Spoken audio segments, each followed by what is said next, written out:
Shqipëria përballet sot në orën 18 në stadiumin Air Albania me Anglinë në sfidën e fundit të grupit K në kualifikueset e Botërorit 2026, një ndeshje e cila megjithëse nuk ndryshon renditjen, mbartë rëndësi të madhe për ecurinë e mëtejshme të kombëtares Kuqezi.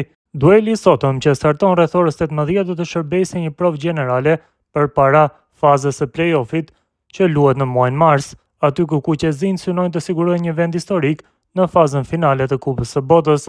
Trajneri Silvinho ka vendosur të qëndrojë besnik prudencës dhe nuk do të rrezikojë me aktivizimin e 5 lojtarëve, të cilët rrezikojnë pezullimin. Nëse ndonjëri prej tyre ndëshkohet me karton të verdh në Anglisë, do të humbiste gjysmëfinalen vendimtare të play-offit. Këta futbollistë janë Mario Mitaj, Julian Sheu, Rej Manaj, Arlinda Jeti dhe Nedim Bajrami. Prandaj stafi teknik ka vendosur që ata të mos jenë në formacionin titullar, duke ruajtur energji dhe gatishmërinë për sfidën që vlen më shumë se prestigji. Në këtë mënyrë Shqipëria pritet të dalë në fushë me një formacion të përzier mes titullarëve të konsoliduar tashmë dhe futbollistëve që kanë pasur më pak minuta kohët e fundit. Në port konfirmohet Thomas Trakosha, i cili po kalon një formë të mirë dhe konsiderohet lider i sigurisë në parapavi. Para tij do të vendosen Elsei Dysaj, Berat Gjimshiti dhe Ardian Ismaili, ndërsa në krahun e majt pritet të luajë Nasser Ali, i cili do të zvendçojë Mario Mitaj.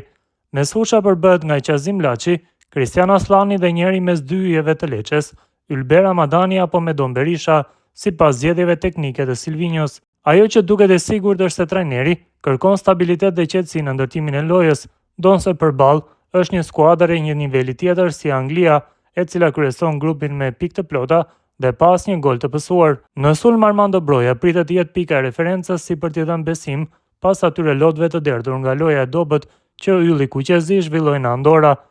Sulmuesi i Burnley do të formojë tridhëmshin ofensiv me Mirlin Dakun dhe Myrto Uzunin. Ky repart do të ketë detyrën e vështirë për të shfrytëzuar hapësirat e pakta që mund të krijohen ndaj një mbrojtje shumë fizike dhe dinamike si ajo angleze. Pavarësisht se ndeshja nuk ka ndikim të drejtë për drejtë në renditje, për Shqipërinë kjo është një mundësi për të testuar forcat, për të ruajtur stabilitetin e grupit dhe për të mbajtur lart moralin përpara sfidave vendimtare që e presin në play-off. Sytë e tifozëve sot janë te performanca, organizimi dhe te sinjalet që kombëtarja do të japë për atë që do të pasojë.